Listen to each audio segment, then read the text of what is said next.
Pernahkah kamu bertanya, mengapa gereja Katolik bisa bertahan lebih dari 2000 tahun? Mengapa gereja ini tetap hidup meski berkali-kali diserang, dianiaya, bahkan diprediksi akan hancur? Dan mengapa ada begitu banyak hal tentang gereja Katolik yang jarang sekali dibahas secara jujur dan mendalam? Banyak orang mengenal gereja Katolik hanya dari potongan informasi. Ada yang mengenalnya dari media sosial. Ada yang mengenalnya dari debat. Ada pula yang mengenalnya dari cerita orang lain. Akibatnya muncul banyak kesalahpahaman. Sebagian orang menganggap gereja Katolik hanyalah agama penuh ritual. Sebagian berpikir Katolik menyembah patung. Sebagian lagi menganggap gereja Katolik tidak berdasarkan Alkitab. Namun tahukah kamu, di balik semua tuduhan dan stereotip itu, ada fakta-fakta sejarah yang sangat mengejutkan. Ada warisan iman yang sangat tua.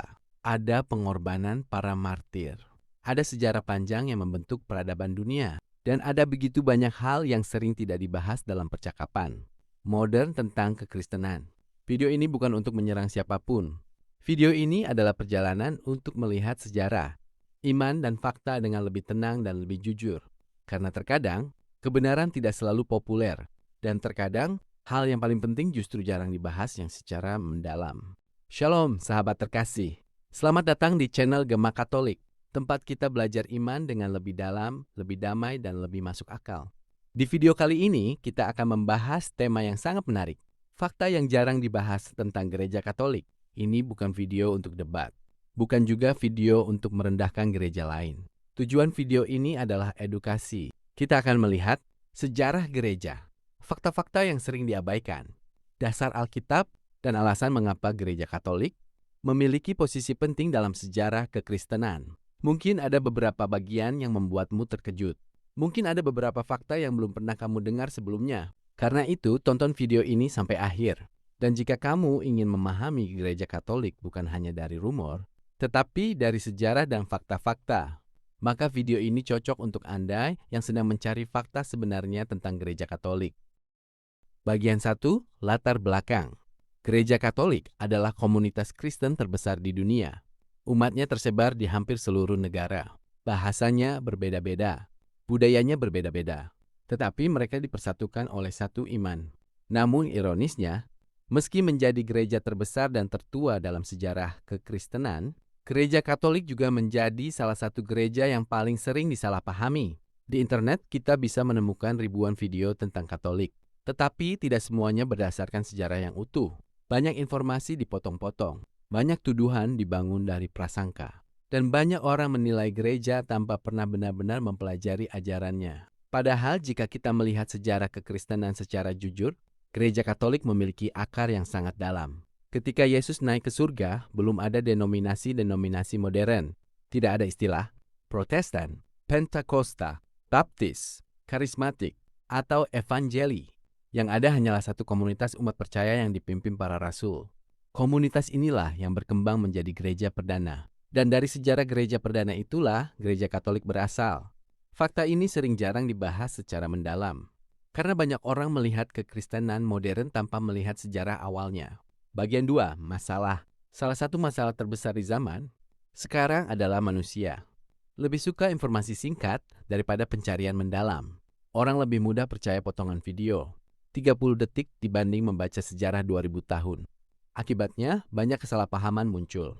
Misalnya, Katolik menyembah Maria, Katolik menyembah patung, Paus dianggap menggantikan Tuhan. Tradisi Katolik dianggap tidak alkitabiah. Padahal banyak tuduhan itu muncul karena kurang memahami konteks sejarah dan ajaran gereja. Masalah lainnya adalah, banyak umat Katolik sendiri tidak mengenal sejarah imannya.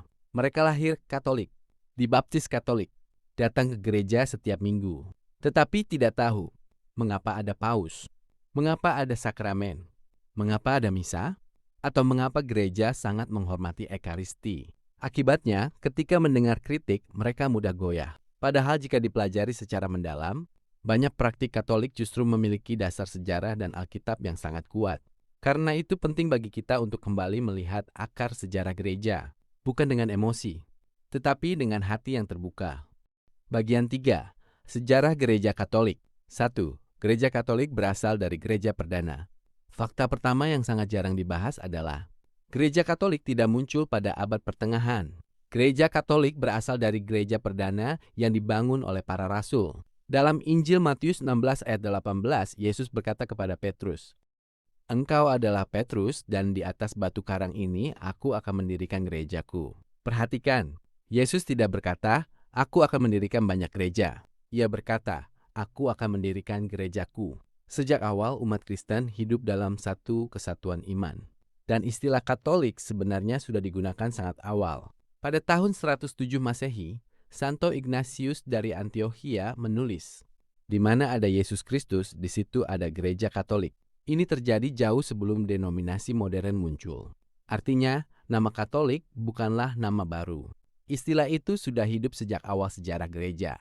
2. Para martir dan penganiayaan. Fakta berikutnya yang jarang dipahami adalah gereja bertumbuh melalui penderitaan. Selama hampir 300 tahun, umat Kristen dianiaya oleh Kekaisaran Romawi. Mereka ditangkap, dipenjara, disiksa, bahkan dibunuh dengan sangat kejam. Ada yang dibakar hidup-hidup, ada yang dipenggal, ada yang dilempar ke arena singa. Mengapa? Karena mereka menolak menyembah Kaisar Romawi sebagai Tuhan. Bagi dunia waktu itu, umat Kristen dianggap berbahaya. Namun yang luar biasa, semakin mereka dianiaya, semakin gereja berkembang. Mengapa? Karena keberanian para martir membuat banyak orang kagum. Orang melihat bagaimana mungkin seseorang rela mati demi imannya. Darah para martir akhirnya menjadi benih pertumbuhan gereja. Tokoh-tokoh seperti Santo Petrus, Santo Paulus, Santo Ignatius, Santo Polikarpus, dan banyak martir lainnya menjadi saksi iman yang luar biasa. 3. Alkitab dan peran gereja. Banyak orang tidak menyadari bahwa gereja memiliki peran besar dalam pembentukan Alkitab. Pada masa awal kekristenan, belum ada daftar resmi kitab Perjanjian Baru. Ada banyak tulisan beredar, sebagian benar, sebagian palsu. Lalu bagaimana umat Kristen tahu kitab mana yang benar-benar firman Tuhan? Disinilah gereja berperan. Melalui konsili-konsili awal, gereja menentukan kitab-kitab yang diakui sebagai kanon Alkitab. Tanpa proses ini, mungkin dunia tidak memiliki Alkitab seperti sekarang. Ini bukan berarti gereja menciptakan firman Tuhan, tetapi gereja menjaga dan mengenali kitab-kitab yang diilhami Roh Kudus. Fakta ini sering jarang dibahas, padahal sangat penting dalam sejarah kekristenan. 4. Gereja dan pendidikan dunia. Tahukah kamu, banyak universitas tertua dunia berasal dari tradisi Katolik. Misalnya, Universitas Bologna, Universitas Paris, Universitas Oxford pada awal perkembangannya, dan banyak lainnya. Gereja percaya bahwa iman dan akal tidak bertentangan. Karena itu, gereja mendukung pendidikan, filsafat, ilmu pengetahuan, dan penelitian. Selain itu, gereja juga mendirikan rumah sakit, panti asuhan, dan pusat bantuan sosial. Fakta ini jarang dibicarakan. Padahal kontribusi gereja terhadap peradaban dunia sangat besar. Referensi Alkitab. 1. Dasar kepemimpinan Petrus. Dalam Matius 16 ayat 18-19, Yesus berkata kepada Petrus, "Aku akan memberikan kepadamu kunci kerajaan surga." Kunci adalah simbol otoritas. Karena itu, gereja percaya Petrus memiliki tanggung jawab khusus dalam memimpin gereja. Tradisi Katolik melihat Paus sebagai penerus pelayanan Petrus, bukan sebagai pengganti Tuhan, tetapi sebagai pelayan kesatuan gereja. 2. Tradisi dalam Alkitab. Banyak orang berkata yang penting hanya Alkitab. Namun Alkitab sendiri menunjukkan pentingnya tradisi. Dalam 2 Tesalonika 2 ayat 15, Paulus berkata, "Berpeganglah pada ajaran-ajaran yang kamu terima dari kami, baik secara lisan maupun tertulis." Artinya, ajaran Kristen awal disampaikan melalui tulisan dan tradisi lisan. Karena itu gereja Katolik menjaga keduanya, kitab suci dan tradisi suci. 3. Pengakuan dosa. Dalam Yohanes 20 ayat 22-23, Yesus berkata kepada para rasul, "Jikalau kamu mengampuni dosa orang, dosanya diampuni." Inilah dasar sakramen pengakuan dosa. Imam tidak menggantikan Tuhan. Imam hanyalah pelayan yang menjalankan kuasa pengampunan yang diberikan Kristus kepada gereja. 4. Ekaristi. Dalam Yohanes 6, Yesus berkata, "Akulah roti hidup." Dan ketika banyak murid meninggalkan Yesus karena ajaran itu terasa berat, Yesus tidak menarik kembali perkataannya. Karena itu, gereja Katolik percaya Ekaristi adalah pusat kehidupan iman. Bagian 4. Edukasi dan fakta yang jarang dibahas. 1. Katolik tidak menyembah patung. Ini salah satu kesalahpahaman terbesar. Patung dalam gereja Katolik bukan untuk disembah. Patung digunakan sebagai simbol pengingat, sama seperti seseorang menyimpan foto keluarganya. Umat Katolik menggunakan simbol visual untuk membantu doa dan perenungan. Penyembahan hanya diberikan kepada Tuhan. 2. Mengapa menghormati Maria? Maria dihormati karena ia adalah ibu Yesus. Dalam Lukas 1 ayat 48, Maria berkata, "Segala keturunan akan menyebut aku berbahagia." Katolik tidak menyembah Maria. Maria dihormati karena perannya dalam sejarah keselamatan. Dan dalam setiap penampakan maupun devosi Katolik, Maria selalu mengarahkan manusia kepada Kristus. 3. Gereja dan sains. Banyak orang berpikir gereja anti ilmu pengetahuan. Padahal kenyataannya tidak sesederhana itu. Banyak ilmuwan besar berasal dari tradisi Katolik. Bahkan pencetus teori Big Bang adalah imam Katolik bernama Georges Lemaitre. Gereja percaya iman dan akal adalah dua jalan menuju kebenaran. 4. Mengapa ada banyak ritual? Ritual bukan sekadar formalitas. Manusia adalah makhluk simbol. Kita menggunakan cincin pernikahan, bendera negara, pelukan, dan simbol lainnya untuk menyampaikan makna. Demikian juga gereja, air suci, dupa, lilin, dan tanda salib membantu manusia mengalami iman secara lebih nyata. 5. Mengapa gereja bisa bertahan? Ini salah satu fakta paling menakjubkan. Banyak kerajaan besar runtuh, kekaisaran Romawi runtuh, kerajaan kuno runtuh, penguasa dunia datang dan pergi. Namun gereja tetap bertahan. Selama 2000 tahun, gereja menghadapi perang, penganiayaan, skandal, perpecahan, dan krisis internal. Tetapi tetap hidup. Bagi umat Katolik ini adalah tanda penyertaan Tuhan. Karena Yesus berkata, alam maut tidak akan menguasainya. 6. Misa Katolik sangat kuno. Banyak orang tidak tahu bahwa struktur misa Katolik sangat dekat dengan ibadah Kristen awal. Tulisan para bapak gereja abad pertama dan kedua menunjukkan bahwa umat Kristen awal membaca kitab suci, mendengarkan homili, berdoa bersama, dan merayakan Ekaristi. Artinya banyak bagian misa modern sebenarnya sudah ada sejak awal kekristenan. 7. Gereja Katolik memiliki warisan seni besar. Lukisan, musik, arsitektur, dan karya seni besar dunia banyak lahir dari tradisi Katolik. Gereja menggunakan seni untuk mengajar iman, mengangkat hati manusia kepada Tuhan, dan menyampaikan keindahan surgawi. Katedral-katedral besar dibangun bukan hanya sebagai bangunan, tetapi sebagai simbol kemuliaan Tuhan. 8. Pengakuan kesalahan gereja. Fakta penting lainnya. Gereja Katolik mengakui bahwa manusia di dalam gereja bisa berdosa. Sepanjang sejarah, ada anggota gereja yang melakukan kesalahan. Namun penting dipahami, kelemahan manusia tidak otomatis membatalkan ajaran Kristus. Gereja terdiri dari manusia berdosa yang terus dipanggil menuju kekudusan.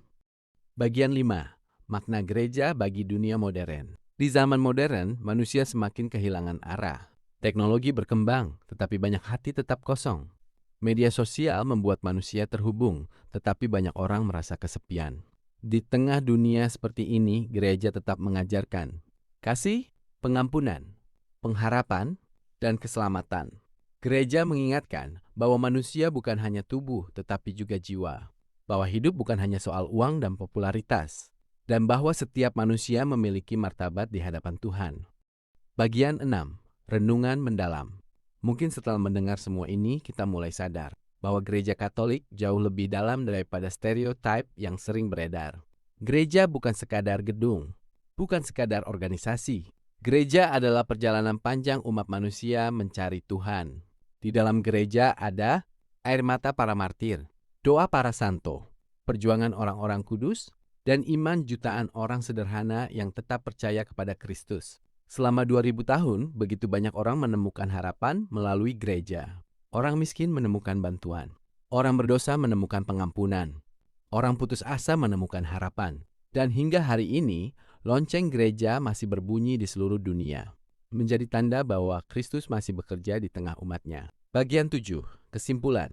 Setelah melihat sejarah, Alkitab, dan fakta-fakta yang jarang dibahas, kita bisa memahami bahwa gereja Katolik memiliki warisan yang sangat besar dalam sejarah kekristenan. Banyak stereotip tentang Katolik ternyata muncul karena kurang memahami sejarah dan ajarannya. Tentu gereja terdiri dari manusia yang tidak sempurna. Tetapi inti iman Katolik tetap berpusat pada Yesus Kristus.